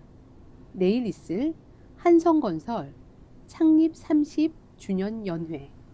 그녀는 이미 진실의 렌즈로 담은 모든 증거를 들고 동현의 가장 화려한 무대를 가장 참혹한 처형장으로 만들 완벽한 준비를 끝마친 상태였다. 로비 바닥에 무릎을 꿇은 동현은 멀어지는 미정의 뒷모습을 보며 자신을 집어삼키기 시작한 거대한 파멸의 그림자의 공포를 느끼며 절망적으로 머리를 감싸 쥐었다. 다음 날 저녁 한성건설 창립 30주년 기념 연회장. 시내에서 가장 화려한 호텔의 그랜드 볼룸은 성공과 야망의 향기로 가득 차 있었다. 은은한 클래식 음악이 흐르는 가운데 한성건설의 임원들과 협력업체의 대표, 그리고 VIP 손님들이 샴페인 잔을 부딪히며 서로의 성공을 축하하고 있었다. 동현은 어젯밤의 굴욕과 공포를 억지로 억누른 채 가장 값비싼 다크 네이비 수트를 빼입고 사람들 사이를 누비고 있었다. 그의 얼굴에는 경련에 가까운 미소가 걸려 있었지만 눈동자는 불안하게 흔들리고 있었다. 오늘 연회에서 발표될 임원 승진 명단에 자신의 이름이 포함되어 있을 것이라는 일말의 희망, 그리고 어제의 소문이 아직 회사에 퍼지지 않았을 것이라는 간절한 바람이 그를 간신히 지탱하고 있었다. 수지는 동현의 연락을 피하고 있었고 어머니 미숙은 아들의 커리어가 박살 날까봐 안절부절 못하며 집에서 전전긍긍하고 있었다. 오직 동현 혼자만이 이 위선적인 파티에서 살아남기 위해 필사적인 발버둥을 치고 있었다. 그때 연회장에 모든 조명이 꺼지고 무대 위에 거대한 스크린에 환한 빛이 쏟아졌다. 사회자가 마이크를 잡고 우렁찬 목소리로 외쳤다. 한성건설 창립 30주년을 기념하여 지난 30년간 회사의 굳건한 기초를 다져온 순간들을 담은 특별 다큐멘터리 영상을 상영하겠습니다. 본 영상의 비주얼 디렉팅은 프리랜서 다큐멘터리 작가이신 미정 작가님께서 맡아주셨습니다. 동현의 심장이 쿵 하고 바닥으로 떨어졌다. 미정의 이름이 사회자의 입에서 흘러나오는 순간 그의 등줄기로 차가운 식은땀이 흘러내렸다. 미정이 단순한 복수가 아니라 자신이 평생을 바쳐 쌓아 올린 이 무대 자체를 폭파시키러 왔다는 것을 직감했다. 무대 옆 어둠 속에서 검은색 정장 차림의 미정의 모습을 드러냈다. 그녀의 얼굴에는 그 어떤 감정도 담겨 있지 않았다. 오직 서늘하고 날카로운 결의만이 번뜩였다. 미정은 연회장에 모인 수백 명의 시선을 받으며 노트북이 놓인 단상으로 차분하게 걸어갔다. 안녕하십니까? 이동현 차장님의 아내 미정입니다. 미정의 목소리가 마이크를 통해 연회장 전체에 명료하게 울려 퍼졌다. 사람들의 웅성거림이 파도처럼 일었다. 동현은 얼굴이 새하얗게 질린 채 자리에서 벌떡 일어났다. 여보 미정가, 지금 여기서 무슨 짓이야? 당장 내려와. 동현이 고함을 질렀지만 미정은 남편을 쳐다보지도 않았다. 그녀의 시선은 객석 맨 앞줄에 앉아있는 한성건설의 회장, 그리고 오늘 승진 심사를 주관한 임원들을 향해 있었다. 저는 오늘 한성건설의 굳건한 기초가 어떻게 만들어지고 있는지에 대한 아주 특별한 다큐멘터리를 여러분께 보여드리고자 합니다. 미정이 노트북에 엔터키를 누르는 순간 무대 뒤 거대한 스크린에 첫 번째 이미지가 떠올랐다. 그것은 한성건설의 로고나 공사 현장 사진이 아니었다. 차갑고 선명하게 찍힌 번호, 키가 바뀐 아파트 현관문 사진이었다. 연회장에 모인 사람들이 의아한 표정으로 수군거리기 시작했다. 미정의 목소리가 그 위를 차갑게 덮었다. 이것은 제 남편이 뇌졸중으로 쓰러진 제 어머니를 간병하러 간 제게 보낸 첫 번째 선물입니다. 스크린 위로 동현이 보낸 문자 메시지 내용이 큼지막하게 겹쳐졌다. 다시는 돌아올 생각하지 마. 비밀번호는 바꿨어. 넌 언제나 내 이름과 내 돈에 기생해 사는 거머리 같은 여자였지. 연회장의 웅성거림이 삽시간에 싸늘한 충격으로 바뀌었다. 한성건설의 회장이 딱딱하게 굳은 얼굴로 스크린과 동현을 번갈아 쳐다보았다. 동현이 무대를 향해 미친 듯이 돌진하려 했지만 주변 동료들이 놀라 그를 붙잡았다. 미정은 다음 슬라이드를 넘겼다. 스크린에는 텅 비어버린 낡은 보석함 사진과 함께 병실에서 녹음된 동현과 수진의 목소리가 연회장의 최고급 스피커를 통해 날카롭게 울려 퍼졌다. 식물인간이나 다름없다잖아. 미정 언니가 여기 묶여 있을수록 우리한테는 기회 아니야. 내일 당장 법무사 선배한테 연락해서 위임장부터 가라로 만들어 둬야겠어. 그 땅 팔아서 한성건설 임원들 접대할 자금 만들고 횡령 사기 문서 위조 모의. 동현이 내뱉은 모든 단어가 그의 사회적 생명줄을 끊어내는 칼날이 되어 연회장을 갈랐다. 임원들의 얼굴이 굳어지고 일부는 헛기침을 하며 불편한 기색을 감추지 못했다. 다음 슬라이드는 충격의 정점이었다. 한성건설의 로고가 선명하게 박힌 트럭에서 최고급 이탈리아산 대리석이 내려지고 그 자재들이 수진의 아파트로 운반되는 장면. 그리고 공사 현장 책임자에게 뇌물을 건네며 입막음을 시도하는 동현의 모습까지 미정의 렌즈는 모든 것을 담아내고 있었다. 제 남편은 한성건설에 굳건한 기초를 다져야 할 자재들을 빼돌려 내연녀의 집을 꾸미는 데 사용했습니다. 미정의 담담한 목소리에 동현은 완전히 이성을 잃었다. 그는 자신을 붙잡는 동료들을 뿌리치고 무대 위로 뛰어 올라갔다. 꺼! 당장 끄란 말이야. 이 미친년아! 동현이 노트북을 덮치려던 순간 무대 아래에서 누군가 그의 앞을 가로막았다. 교복 차림의 서준이었다. 미정은 미리 종수에게 부탁해 모든 진실이 담긴 녹음 파일 원본과 동현의 횡령 증거 자료들을 서준에게 전달해 두었던 것이다. 아버지의 추악한 진실을 모두 확인한 서준은 자신의 손으로 이 끔찍한 연극을 끝내기 위해 연회장으로 달려왔다. 서준은 눈물을 글썽이면서도 단호한 눈빛으로 아버지를 막아섰다.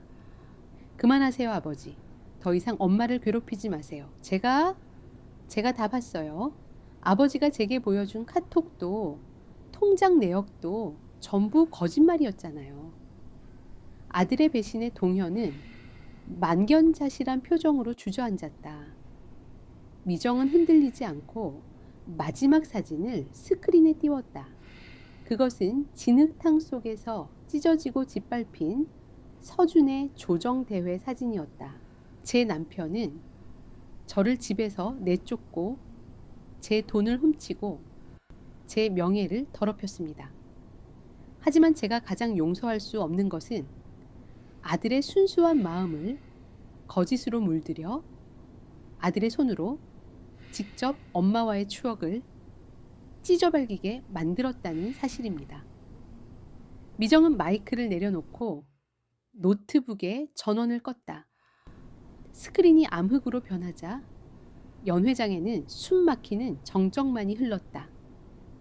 동현은 무대 위에 주저앉은 채 텅 빈 눈으로 허공을 응시하고 있었다. 그의 완벽한 세계는 그가 그토록 무시하고 경멸했던 아내의 손에 의해 한 줌의 재로 변해버렸다. 정적을 깬 것은 한성건설 회장이었다. 그는 자리에서 천천히 일어나 싸늘하고 무거운 목소리로 비서실장을 불렀다. 김 실장, 예 회장님. 당장 이동현 차장 대기 발령 조치하고 법무팀 소집해 오늘 영상에 나온 모든 횡령 및 배임 혐의에 대해 즉시 감사 착수하고 결과 나오는 대로 형사 고발 준비해. 회장의 선고는 사형 선고나 다름없었다. 주변 동료들은 동현을 외면했고 VIP 손님들은 혀를 차며 자리를 뜨기 시작했다. 미정은 무대에서 내려와 아들 서준의 손을 잡았다. 서준은 아무 말 없이 엄마의 손을 꽉 잡으며 눈물을 흘렸다. 두 사람이 연회장을 빠져나가는 동안 그 누구도 그들을 막지 못했다. 동현은 자신의 가장 화려한 무대 위에서 수백 명의 하객들이 지켜보는 가운데 가장 비참하고 완벽하게 파멸했다. 연회장 밖으로 나온 미정은 차가운 밤 공기를 깊게 들이마셨다. 그녀의 복수는 끝났다. 그러나 그녀의 진짜 인생은 이제 막 셔터를 누르기 시작한 참이었다. 1년 뒤 늦가을의 햇살이 통유리창을 넘어 스튜디오 안으로 따스하게 쏟아져 들어오고 있었다. 오래된 창고를 개조한 미정의 사진 스튜디오는 그녀의 새로운 세계였다. 높은 천장과 거친 질감의 붉은 벽돌벽, 그리고 한쪽 벽면을 가득 채운 흑백 인물 사진들, 공기 중에는 갓 내린 원두커피의 짙은 향과 필름 현상에게 희미하고 톡 쏘는 냄새가 기분 좋게 어우러져 있었다. 미정은 낡은 나무 작업대 앞에 앉아 지난주에 촬영한 가족 사진의 인화지를 조심스럽게 살피고 있었다. 그녀의 얼굴에는 더 이상 과거의 그늘이나 불안의 흔적이 남아있지 않았다. 대신 자신의 일을 사랑하는 전문가 특유의 차분하고 깊이 있는 자신감이 자리 잡고 있었다. 한성건설의 연회장에서 동현의 모든 위선을 폭로한 그날 이후 미정의 삶은 송두리째 바뀌었다. 동현은 회장의 지시대로 즉시 모든 보직에서 해임되었고 회사 법무팀의 강도 높은 감사를 받았다. 미정이 제출한 증거들은 너무도 명백했다. 동현은 결국 수억 원대의 횡령 및 배임 혐의로 기소되어 실형을 선고받고 교도소에 수감되었다. 그의 완벽했던 커리어와 사회적 지위는 한순간에 잿더미가 되었다. 수지는 동현이 몰락하자마자 그를 버리고 흔적도 없이 사라졌다. 동네에 떠돌던 소문에 의하면 그녀 역시 동현의 범죄에 일부 가담한 정황이 포착되어 경찰 조사를 받았고 갤러리 업계에서 완전히 매장당한 채 도시를 떠났다고 했다. 시어머니 미숙은 아들의 구속과 이웃들의 손가락질을 견디지 못하고 살던 아파트를 급매로 처분한 뒤 어디론가 이사했다. 동현의 면회조차 가지 않는다는 소식이 종수의 입을 통해 간간히 들려올 뿐이었다. 미정은 동현과 합의 이혼을 진행했다. 공동명의였던 아파트의 지분 절반과 위자료를 받아낸 그녀는 그 돈으로 낡은 창고를 얻어 자신만의 사진 스튜디오를 열었다. 그녀가 그토록 경멸했던 동현의 돈이 아닌 법적으로 온전히 자신의 몫이었던 재산이었다. 한성건설 연회장에서의 폭로 이후 미정은 남편의 비리를 고발한 독한 여자로 잠시 세간의 입방에 오르내렸다. 하지만 그녀는 숨거나 변명하지 않았다. 대신 자신의 스튜디오에서 묵묵히 카메라를 들고 사람들의 진짜 얼굴을 찍기 시작했다. 그녀의 렌즈를 통해 담긴 솔직하고 깊이 있는 인물 사진들은 점차 입소문을 탔고 이제는 지역에서 가장 예약하기 힘든 사진작가가 되어 있었다.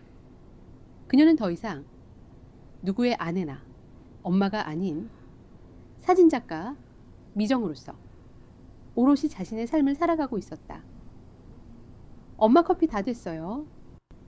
스튜디오 한쪽의 작은 주방에서 훌쩍 키가 자란 서준이 머그잔 2개를 들고 걸어 나왔다.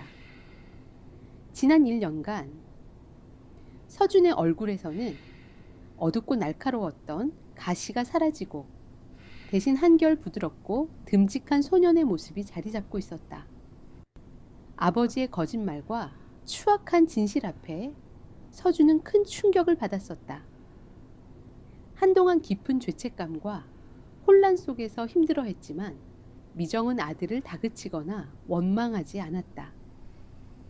대신 매일 밤 아들의 이야기를 들어주고 찢겨진 조정대회 사진을 정성껏 복원해 다시 아들의 책상 위에 놓아주었다.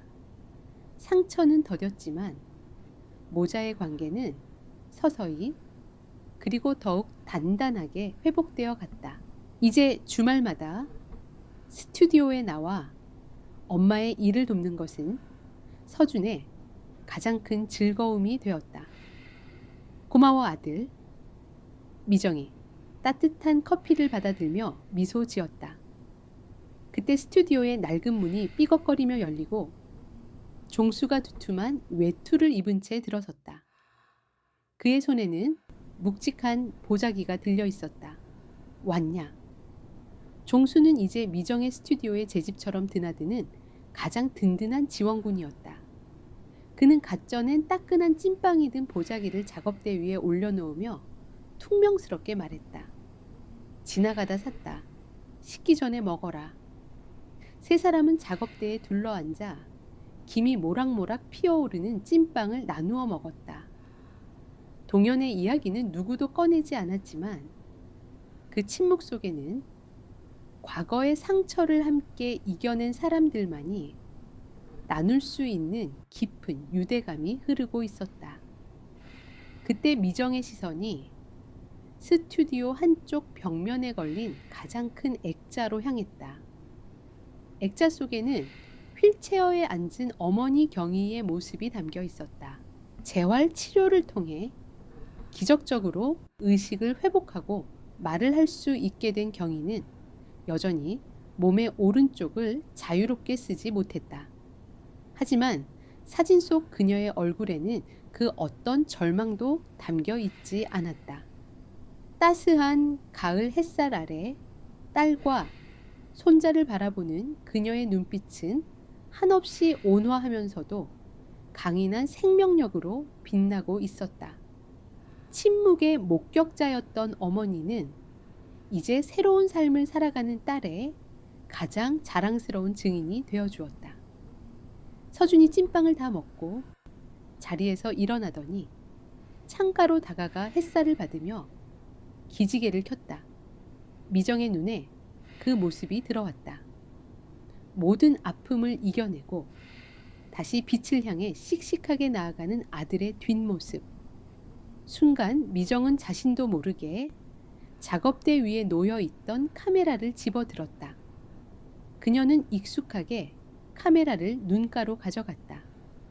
뷰파인더를 통해 아들의 모습이 들어왔다.